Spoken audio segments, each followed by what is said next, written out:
Un extremo del gran Torque Verde es la materialización del Renacimiento. Es tan puro e inmaculado como un recién nacido, y la ciudadela de su cúspide es un triunfo arquitectónico de alabastro. Sus tierras son las menos afectadas por los planes de Nurgle de convertir el Torque en su corona. Si un viajero comenzara a caminar desde Renacimiento, vería los tiernos brotes y las esporas de semilla convertirse en setas y helechos completamente formados. A través de Buena Esperanza los vería crecer y proliferar hasta convertirse en las plantas amarillentas que salpican los campos de eclosión. Desde allí comienza la ubérrima estación de florecimiento, donde abundan los huertos cuajados de frutos maduros. A continuación, los colores veraniegos de maduración empiezan a adquirir reflejos dorados de la época de la siega y el arrepentimiento, donde el viento se lleva las hojas marchitas. Las estaciones prosiguen hasta el declive, donde la escarcha se adueña de la tierra y llega la gran carestía, una franja de tierras yerma, gélida y blanquecina. El viaje llega a su fin con la siempre noche, un paisaje desolador cubierto de tumbas, y más allá guarda la muerte y la puerta amatista, que se dice conduce al reino del inmortal Nagash. Antaño, los más prominentes entre los gargantes gobernaban el Torque. Su ley se extendía a la estepa escabrosa, pero rara vez abandonaban sus suntuosas tierras natales en los cielos. Allí convivían con tribus de grots adoradores de las arañas, que poblaban los límites cubiertos de telarañas de la siega, donde los árboles conscientes se convertían en bosques helados. Cuando los rebaños de Nurgle llegaron, pasaron a cuchillo a gargantes y grots por igual. Privados de alimento por las plagas que las manadas de bestias habían extendido por la tierra, los gargantes descendieron por la escalinata del gran ombligo en busca de comida, pero encontraron la estepa escabrosa igualmente infectada. Quizá las tribus de arañas hubieran formado una próspera alianza con los gargantes, pero eran demasiado territoriales para alejarse de Aracnia. En pocos años de guerra tuvieron que buscar un escondite. Nurgle no era el único que reclamaba el Torque. Archaon codiciaba el control de aquella tierra extraña en su guerra contra los cielos. Su plan para controlar a Behemat tenía 3 fases, y el Torque era esencial para culminarlo. Primero, y a pesar de su desprecio hacia la estirpe de la rata cornuda, se servía de los Skaven y sus arcanos barrenos y tuneladoras para despertar al titán. Una vez despierto, Archaon se aseguraría de la docilidad del titán del mundo con la maldición de las moscas de Amorfo, y por último, lo sometería a una servitud eterna colocando el gran Torque Verde alrededor de su descomunal cuello. Archaon había sabido por su oráculo Kiatanus que la magia del Torque corrompido infundiría a Behemat el poder de Nurgle, que aseguraría su lealtad y aumentaría su fuerza. La victoria estaba al alcance de Archaon. El Torque ya pertenecía a Nurgle. Los Skaven habían tomado la estepa escabrosa, y su armamento infernal había obligado a los gargantes a esconderse en las ruinas. El dios bestia se sacudía agónicamente hacia el despertar, abriendo grietas en la corteza de la estepa a medida que estiraba sus extremidades.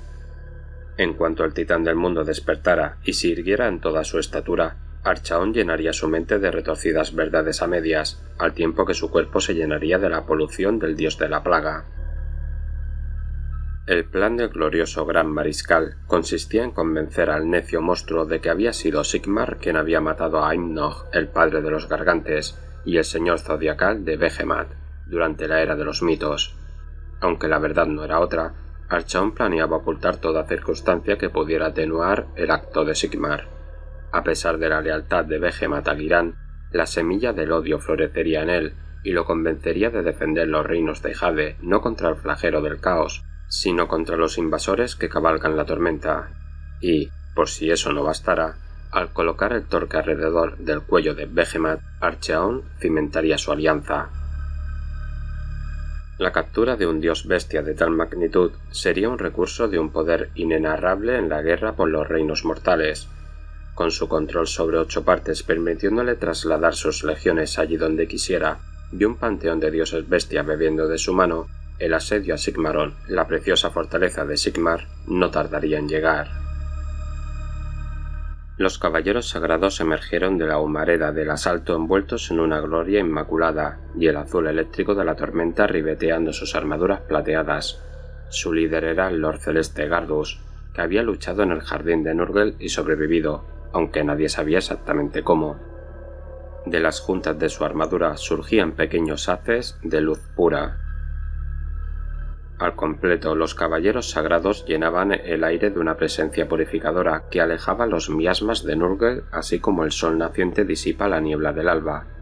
Alzaron sus voces al unísono, y el follaje de Verdia tembló con el eco de su lema y grito de guerra: «Solo los fieles».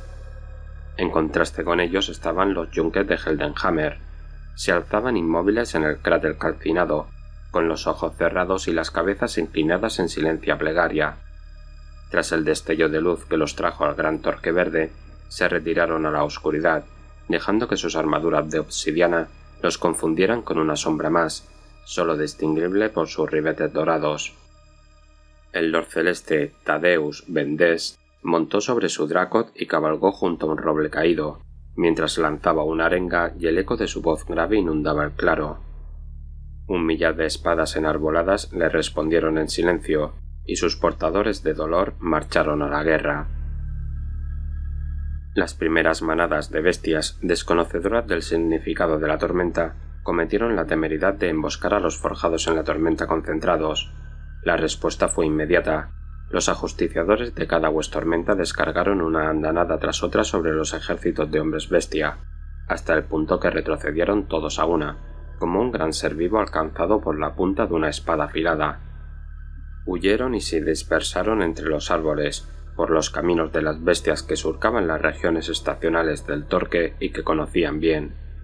Elevando sus alabanzas furibundas a Sigmar, los forjados en la tormenta no perdieron un instante en darles caza. Los hombres bestia decidieron esperar a que los intrincados senderos y los traicioneros bosques hicieran mella antes de atacar de nuevo. Los sabios de cada manada resolvieron que, si los forjados llegaban al territorio de las tribus de arañas, un enemigo se ocuparía del otro. Las Westormentas cayeron fácilmente en esa trampa, en su afán de encontrar las fortalezas enemigas y destruirlas en nombre de Sigmar. Absortos en una persecución perfectamente orquestada, atravesaron los bosques de Putre y Remus, hasta que sus árboles desnudos empezaron a estar envueltos en densas telas de araña. Allí los hombres bestia tomaron caminos ocultos, y las Westormentas avanzaron entre telas de araña, hasta quedar rodeados por las mortajas colgantes, y los cuerpos desecados de aves, bestias y de aquellos que se aventuraban en esos dominios. Los comandantes de los forjados se reunieron bajo el dosel de cadáveres amortajados. «Este lugar es de mal agüero», dijo Gardus, trazando el signo del cometa sobre su corazón. «No tememos a la muerte», replicó el Lord Celeste Thaddeus. El baldaquín de telas de araña amortiguó sus palabras, que cayeron como la losa de un sepulcro sobre la tierra húmeda, ni a las poluciones del dios de la plaga. Gardus asintió. «Sus artimañas las conozco bien», repuso. «Es su ausencia lo que me extraña. Esto no es obra del dios de la plaga». Dio una vuelta sobre sí mismo, contemplando la bóveda de telarañas. Algo más habita este bosque, entre los nidos de araña, algo que no pertenece al caos. «¿Os importa qué suerte de bestias moran estos lares?», preguntó Tadeon. «¿Acaso os amedrenta la sombra de los monstruos?» Gardus lo miró, con los ojos de su yelmo llameando luz blanca. «Sí», respondió, y mandó a sus hombres formar un muro de escudos, como a cualquier guerrero que lucha con la cabeza además de con la espada. Molesto, Tadeon hizo girarse a su Drakon. Entonces las telarañas vibraron, y las sombras se convirtieron en gigantescas arañas con pieles verdes chillonas a sus lomos, y una guerra estalló en el claro. Los bosques de telarañas de Aracnia, donde antes solo había cadáveres colgantes, cobraron vida repentinamente. Por doquier, los forjados en la tormenta encontraban arañas rasgando sus telas para llegar hasta ellos, transportando pieles verdes aullantes que disparaban flechas y apuñalaban a los forjados. Estos, a su vez, los ensartaban con sus espadas y aplastaban arañas a martillazos. El enemigo era ducho en el arte de la emboscada, pero las muertes en sus bandos se multiplicaban. En campo abierto, los forjados en la tormenta los hubieran liquidado rápido, pero rodeados de gruesas telarañas, los pieles verdes tenían toda la ventaja. Los muros de escudos no servían contra un enemigo que se dejaba caer desde arriba. Los inculpadores no tenían espacio para alzar el vuelo, y los arcos de los ajusticiadores no servían de mucho en las distancias cortas. La confusión se adueñó de un escenario en el que orondas arañas rompían las líneas de forjados e hincaban sus afiladas patas en las juntas de sus armaduras para mandar sus almas de vuelta a Azir. Cuando los forjados en la tormenta se volvían para enfrentar a las bestias, los hostigadores Grodd entraban en escena raudo, armados con jabalinas que clavaban en la espalda descubierta del enemigo. Y entonces llegaron los monstruos que los Grodd de aquel bosque reverenciaban como a dioses, arañas Ragnarok de tamaño descomunal que derrumbaban los árboles para abrirse paso al combate. Dándose cuenta de sus escasas posibilidades de éxito, los lores celestes de ambas tormentas ordenaron a sus guerreros formar una retirada activa. Paulatinamente, las falanges se retiraron sin dejar de combatir, y encontraron los senderos de vuelta a Putre Remus bloqueados por hordas de hombres bestia. «¡Atención! ¡Enemigos en la retaguardia!», gritó Lord Tadeon. Entretanto, sus protectores arrancaban las patas a una araña monstruosa y los represaliadores trepanaban su exoesqueleto. Llegaban más arácnidos para encontrar los martillos de los diezmadores que cubrían la retirada de sus camaradas. En la vanguardia, Gardus, alma de acero, resplandecía como un lucero sin dar cuartel ni piedad al enemigo.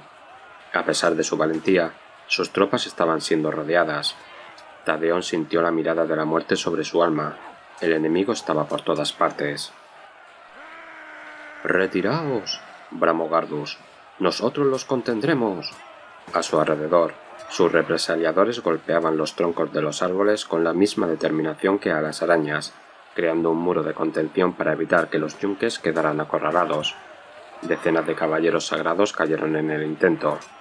Tadeon sacudió la cabeza, pero su montura, Boy Dragon, giró para enfrentarse a los hombres bestia. «Seamos la perdición de estas bestias», vociferó Lord Tadeon. «Manteneos rectos, y juntos purificaremos este lugar». El Lord Celeste espoleó a su Drakon y un contingente de yunques reagrupados le siguió el paso a través de la maraña de redes salpicadas de sangre. Confiando la carga a su montura, Tadeon volvió la vista un instante para ver a Gardus sepultado por una avalancha de pieles verdes. «Hasta siempre, Lord Gardus», murmuró entre dientes, con la mirada ya puesta en los odiosos hombres bestia. «Vos comprendéis mejor que cualquiera que debemos vencer a toda costa». Los caballeros sagrados habían comprado tiempo para que los yunques de Heldenhammer pudieran sobrevivir al tiempo que los protegían de quedar totalmente rodeados de pieles verdes y arañas.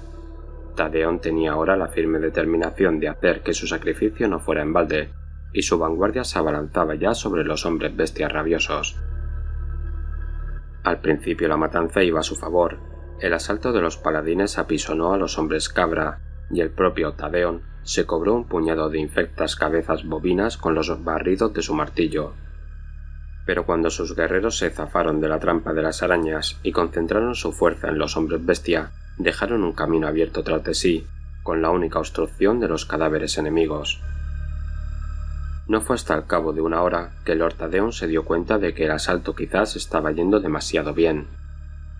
Los hombres bestia estaban cediendo posición a propósito, mandando solo a las primeras filas a aquellos tan azotados por la plaga que poco más podían hacer que salpicar de pus a los forjados en la tormenta. De este modo, estaban alejando cada vez más a los yunques de sus hermanos de batalla, los caballeros sagrados. Los señores de las bestias de las manadas llegaron a la conclusión de que, si no podían acabar con sus enemigos en una emboscada, los dividirían y los debilitarían durante semanas de lucha para ser capaces de rodearlos y aplastarlos. Los Brahmachamán empujaban al combate a sus guerreros con andanadas de magia atávica y, cada uno de sus asaltos, alejaba un poco más una tormenta de la otra, conectadas solo por un reguero de cuerpos sin vida. El aire apestaba a moho, sudor y herrumbre, y los hongos pisoteados y el fango ensangrentado hacían el suelo resbaladizo, pero los yunques se mantenían firmes. Los liberadores formaban un muro de escudos en avance constante, con el único objetivo de abandonar Arachnia. Cada guerrero que lo formaba escribía la misma fiera determinación, y los que no estaban en la primera línea hincaban sus hombros en las espaldas de sus camaradas para prestarles su fuerza. Así empezó una laboriosa odisea para los yunques de Heldenhammer. Con Lord Tadeon volvieron sobre sus pasos a lo largo del Gran Torque Verde. Su plan inicial había sido erradicar las tribus bestiales de Arachnia hasta el castillo Neonatus, pero al verse flanqueados, el objetivo parecía cada vez más lejano. Cuando los hombres bestias se vieron obligados a retroceder a través de los claros otoñales de Arrepentimiento, Ungors de vista aguda, apostados en promontorios y ocultos entre la maleza, desataron una lluvia de flechas sobre los yunques. La mayoría de las flechas rebotaban en las placas de armadura, pero algunos lograron causar bajas entre los portadores del dolor. Cuando los forjados tuvieron que ensanchar sus filas para cubrir los amplios caminos migratorios de Verdia, un extraño cántico precedió al ataque de los descomunales Thygors. Los monstruos lanzaban enormes rocas cubiertas de musgo sobre las filas de forjados, aplastando a los que no lograban huir. A pesar de todo, los yunques mantuvieron el rumbo mientras sus diezmadores abrían paso entre la maleza para rodear y desmembrar a los gigantescos Thygors, aprovechándose de su casi ceguera. Unos Vestigor emboscados saltaron sobre los portadores del dolor, blandiendo sus primitivas armas, y causaron algunas bajas, rayos de luz azul que volvían al cielo, antes de que los forjados pudieran dispersarlos con un contraataque sólido. A pesar de las bajas, Lord Tadeon mantuvo el orden entre sus tropas gracias a los largos entrenamientos y sus órdenes precisas e inflexibles. Los yunques persistieron en tremendo combate a través de las veredas de florecimiento. Sus hachas y espadas se hendían en la vegetación contaminada del Torque con tanta frecuencia como en la carne de los hombres bestia. Ni un solo guerrero habló de volver atrás, aunque muchos empezaron a pensar en la retirada con cada nueva emboscada. Tadeon había prometido a Gardus y a los caballeros sagrados que serían la perdición de las bestias, y sus guerreros no iban a incumplir ese juramento, sin importar el coste. Cuando los portadores del poder llegaron a las fortalezas arbóreas, ya eran menos de la mitad. Allí, entrelazada con las raíces calcáreas de los árboles, empezaba la escalinata mística que descendía hasta la estepa escabrosa. Los hombres bestias se arremolinaban en derredor como termitas, bramando y balando, poseídos por una alegría grotesca a medida que se echaban sobre la vanguardia de Tadeon. Eran incontables. Listos para un último combate, los portadores del dolor venderían caras sus vidas.